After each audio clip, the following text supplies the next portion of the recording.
Alors, comment traduire le chien de Kojo en anglais? Eh bien, c'est The Dog of Kojo, n'est-ce pas? Cependant, les anglophones n'ont pas tendance à traduire littéralement du français en anglais. Donc, un anglophone dirait quoi? Kojo's dog. Kojo apostrophe S, dog. Ça, en anglais, on l'appelle the genitive. Et c'est ce qu'on va voir aujourd'hui, 5 formes de génitif en anglais. C'est très important de comprendre le génitif parce que c'est comme ça que les anglophones et les américains parlent naturellement. Alors, à vos carnets de notes, ready, let's go! Hello everybody, it's Kojo, your English coach. So without further ado, let's get started. So the first form of genitive is the singular genitives, all right? Singular genitives or genitive. So what does that mean? Singular. D'abord, c'est quoi un génitif? A genitive simply means, it shows possession. It shows that somebody possesses something or something possesses something else. That's all right? Donc ça démontre que quelqu'un possède quelque chose ou que quelque chose appartient à quelque chose d'autre. C'est tout. Ça démontre l'appartenance. All right, everybody?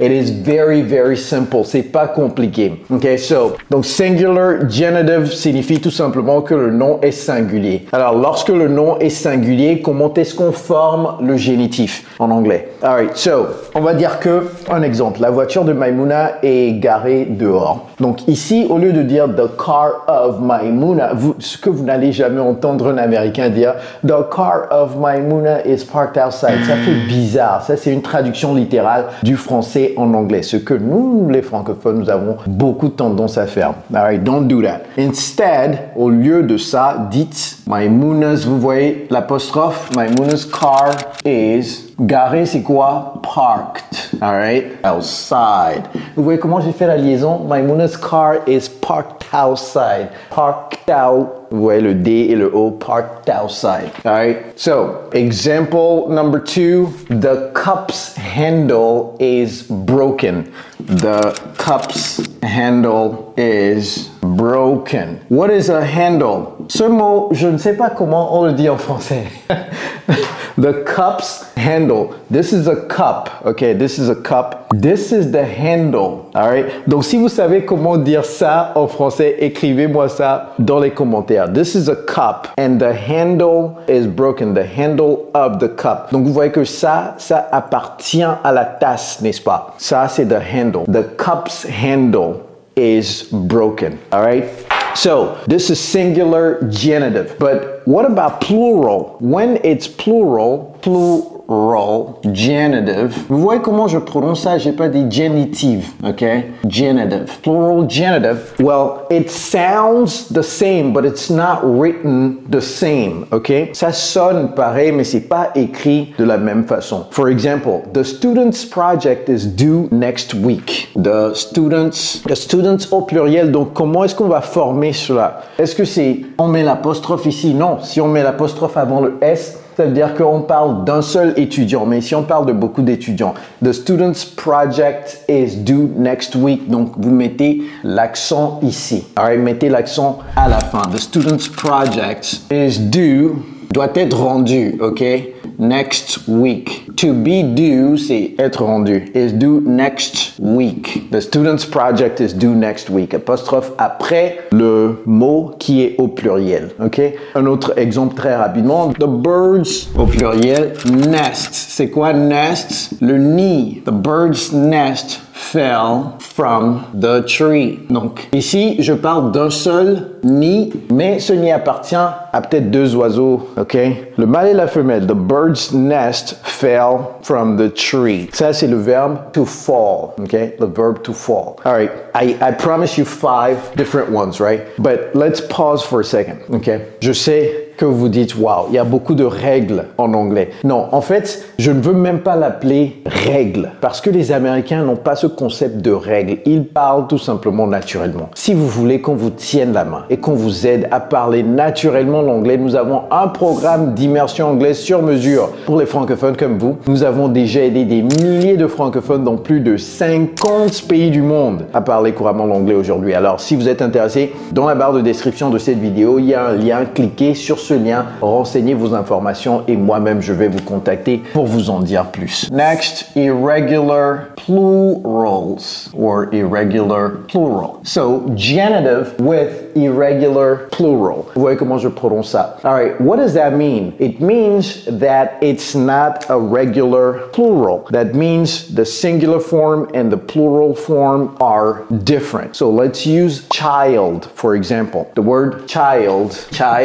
le pluriel de ça, c'est pas childs, n'est-ce pas? Donc on l'appelle irregular, ok? Irregular plural parce que c'est pas child, c'est quoi? C'est children, children. Sans S à la fin, ok? Lorsque la forme plurielle change complètement, c'est-à-dire on ne met pas de S, mais ça change complètement de forme, on l'appelle irregular plural, ok? Donc on va utiliser children dans la phrase. The children's toys are scattered all over the room. Et je vais vous apprendre ce que ça veut dire to be scattered. Notez ça dans vos carnets de notes. Very important. The children's toys are scattered. Oui, ce n'est pas scattered. Ok, ce n'est pas scattered. Ne dites pas scattered. C'est scattered. Scattered. All over the room. All over. Apprenez ça également. Apprenez cette expression. All over. Partout dans quelque chose. All over the room. The children's. Vous voyez où j'ai mis l'accent? Ok, parce que children, c'est le pluriel. The children's toys, all right, are scattered all over the room. The man's room is dirty.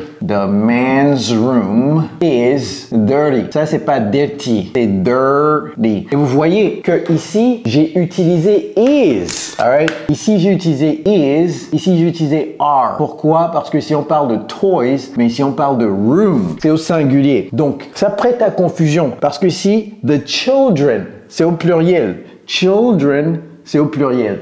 Toys, c'est au pluriel. Donc, le verbe est au pluriel. Man, c'est au pluriel. Room, c'est au singulier. Donc, le verbe doit être au singulier. All right, so the verb agrees with this, not this. Very, very important to make this distinction. Okay? So far, so good. You understand everything. Prenez des captures écran, c'est très important. All right, let's do genitive with compound words, okay, or compound nouns. All right, what does that mean? What is a compound noun? That means a group of word put together. That's compound. All right. So an example can be my sister-in-law's birthday is next month. Alors, comment écrit-on sister-in-law? Et d'ailleurs, ça veut dire quoi sister-in-law en anglais? D'abord, j'écris la phrase my sister-in-law. Vous voyez que ça, c'est un nom composé, n'est-ce pas? Sister-in-law. D'abord, j'écris la phrase sans l'accent. Birthday is, je vais juste dire tomorrow pour que ça puisse tenir sur une ligne. Alright, so, my sister-in-law, l'anniversaire de, c'est quoi ça en français? Belle-sœur. L'anniversaire de ma belle-sœur est demain. Donc ici, on met l'accent ici, ok, my sister-in-law's birthday. Parce que sister-in-law, lorsque vous dites ça verbalement, il n'y a pas de tiret, n'est-ce pas? Donc vous pouvez avoir tendance à vouloir placer l'accent ici, my sister's-in-law birthday. Non, c'est à la fin, ok, à la fin. My sister-in-law's birthday is tomorrow. Alright? Comment dit-on chef de cabinet en anglais? Nous avons certains étudiants qui sont chefs de cabinet. Encore une fois, nous avons ce programme d'immersion anglaise. Si vous êtes intéressé, il y a un lien juste en bas de cette vidéo. Remplissez le formulaire et moi-même, je vais vous contacter pour vous en dire plus, ok? The chief of staff's decision was final. La décision du chef de cabinet était finale. All right. The chief of staff's decision was final. All right. Now, the last category, names ending with S. Alors, les noms qui se terminent par S. Comment former le génitif de ces phrases-là? All right? It's not obvious. It is not obvious. For example, James.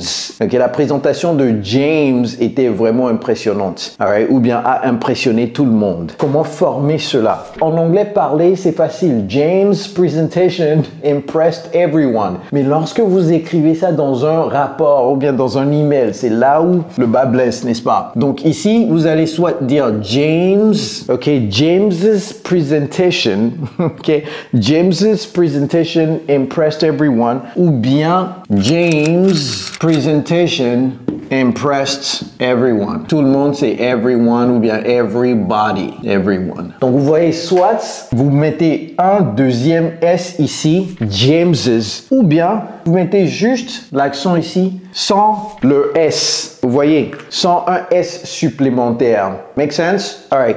La voiture de Charles, la voiture de Charles, hein? En français c'est Charles. La voiture de Charles est au garage pour des réparations. Comment dire ça en anglais? C'est Charles's car is in the shop for repairs. All right, Charles's. Et vous apprenez d'autres expressions et mots également, n'est-ce pas? Charles's ou bien Charles' car is in the shop for repairs. Je parie que vous ne saviez pas comment dire ça en anglais, n'est-ce pas? Au garage pour des réparations is in a shop for repairs. OK?